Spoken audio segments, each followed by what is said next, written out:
हमारे समक्ष श्रीमती गायत्री देवी जी उज्जैन से प्रश्न कर रही हैं, महाराज जी एकादशी व्रत कैसे करें और इस व्रत में क्या क्या खाना चाहिए और क्या नहीं। तो हम आपको बता दें, भारतीय संस्कृति में, हमारे सनातन धर्म में व्रत का बड़ा महत्व है। व्रत क्या होता है? व्रत मतलब संकल्प। जब हम दृढ़ संकल्प करके किसी कार्य में रत हो जाते हैं उसे हम व्रत कहते हैं। व्रत का दूसरा नाम उपवास है। उपवास मतलब उप यानी निकट और वास यानी रहना। जब हम अपने आप के निकट रहते हैं उसे उपवास कहते हैं। अर्थ है जब स्वयं के पास रहना या अपने आप को भगवान के पास रखना उसे उपवास कहा जाता है।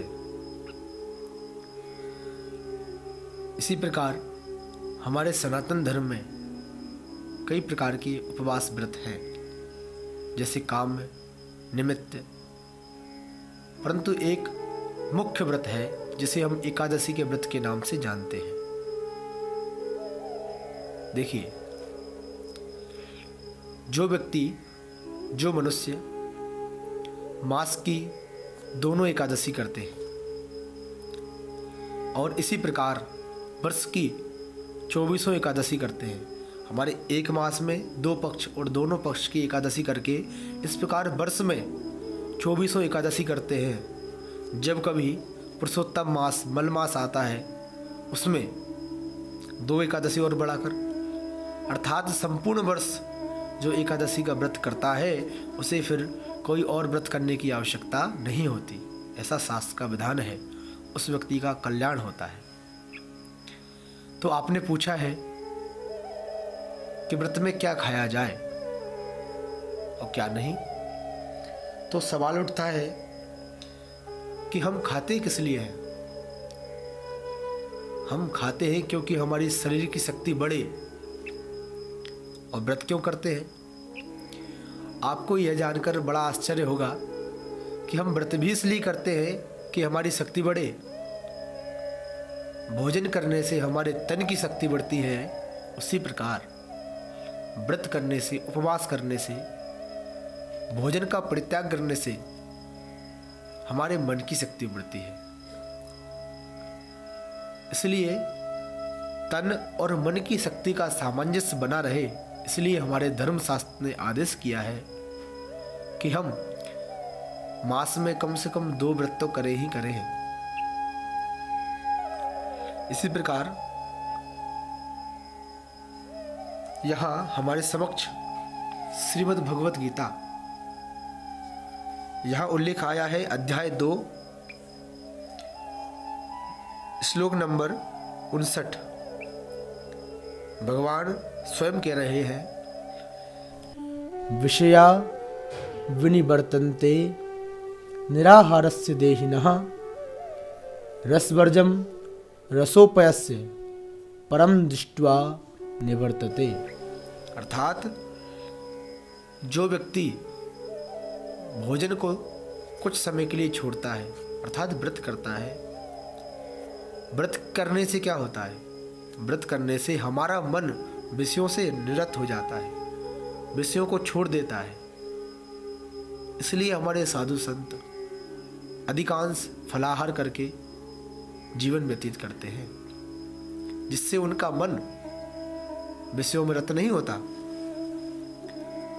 बल्कि जो निराहार रहते हैं उनका तो कभी भी मन विषयों में रहता ही नहीं है। इसी प्रकार हमारे सामने एक और पुस्तक है, छांदोग्य उपनिषद। इसमें भी आता है कि आहार शुद्धो सत्व शुद्धि, सत्व शुद्धो ध्रुवा स्मृति, स्मृति लब्धे सर्वग्रंथि नाम विप्रमोक्षः। अर्थात जब आहार की शुद्धि होती है तब सत्व शुद्धि होती है। सत्व शुद्धि यानी मन की शुद्धि, और सत्व शुद्धि ध्रुवा स्मृति। श्रीमद् भागवत महापुराण का भी यह सार है कि अंते नारायण स्मृति, अंत में भगवान श्रीमद् नारायण की स्मृति हमारे मन में बनी रहे, हमारे बुद्धि में भगवान का चित्र भगवान का लगा रहे।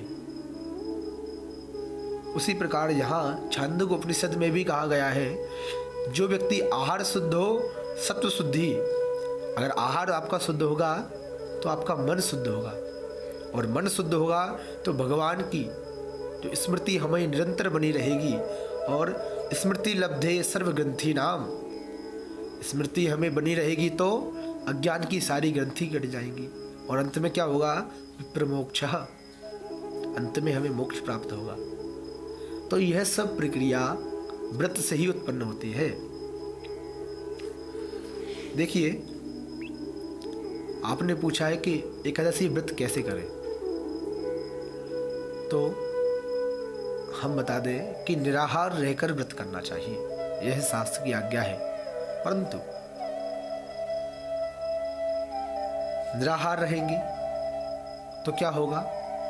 ये तो शास्त्र की आज्ञा है, परंतु वैज्ञानिक दृष्टि से भी हम अगर देखें तो महीने में कम से कम 2 दिन हमें निराहार रहना चाहिए, जिससे हमारी आंतों में जो मल है वो निकल जाता है और आंतों को भी शक्ति प्रदान होती है। उसी प्रकार अगर हम शास्त्र की बात करें तो शास्त्रों में बताया गया है कि एकादशी का व्रत 10वीं से प्रारंभ हो जाता है। 10वीं को हम एक समय भोजन करें, रात्रि को भोजन न करें।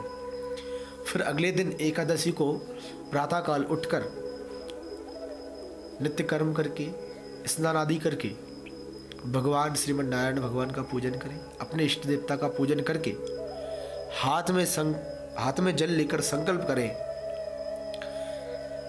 क्या संकल्प करना है कि हे प्रभु, आपकी कृपा हम पर बनी रहे, मैं आज निराहार रहकर एकादशी का व्रत करूंगा और इस सारी अवधि में आप ही मेरे रक्षक होंगे। ऐसा संकल्प करके फिर गुरु मंत्र का अपने इष्ट देव के नाम का जप करें। रात्रि को भजन कीर्तन करके समय व्यतीत करें और 11 बातों का, 11 कार्यों का हमारे व्रतों में निषेध है। वह बड़ी ध्यान से सुने। 11 कार्य क्या क्या है?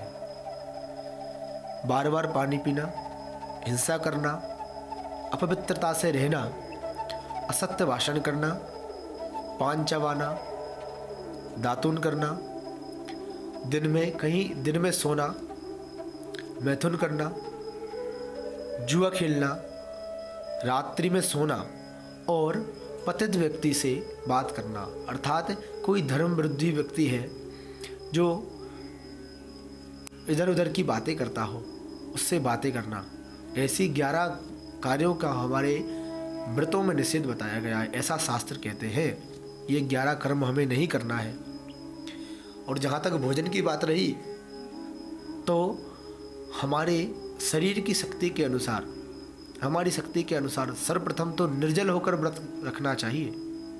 परंतु अगर निर्जल रहकर व्रत आप नहीं रख सकते हैं तो दूध पीकर रखें। अगर दूध पीकर नहीं रख सकते हैं तो सामान्यतः जो वृक्ष के पके हुए फल हैं, उन फल को खाकर, उन फलों का पहले तो भगवान को भोग लगाएं, फिर वही प्रसाद पाकर एकादशी का व्रत करना चाहिए। और अगर आप ऐसे भी नहीं रह सकते हो तो आजकल जो प्रथा चल रही है, फलाहार, कुछ भी बनाकर तल लिया, भून लिया, उसको खाकर व्रत रहना चाहिए। और ऐसा भी नहीं है, आपकी सामर्थ्य नहीं है, तो शास्त्रों में विधान है कि आप एक समय आहार लेकर व्रत को कर सकते हैं।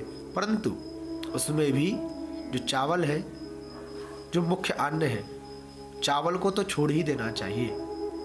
इस प्रकार ऐसा रहकर, ऐसा कार्य करते हुए, जो निषेध बताया है उसको निषेध करते हुए और भगवान का नाम जप करते हुए जब आप एकादशी व्रत को करेंगे तो निश्चित रूप से भगवान की कृपा, भगवान की दृष्टि आप पर बनी रहेगी, ऐसा हमारा आश्वासन है। राधे राधे।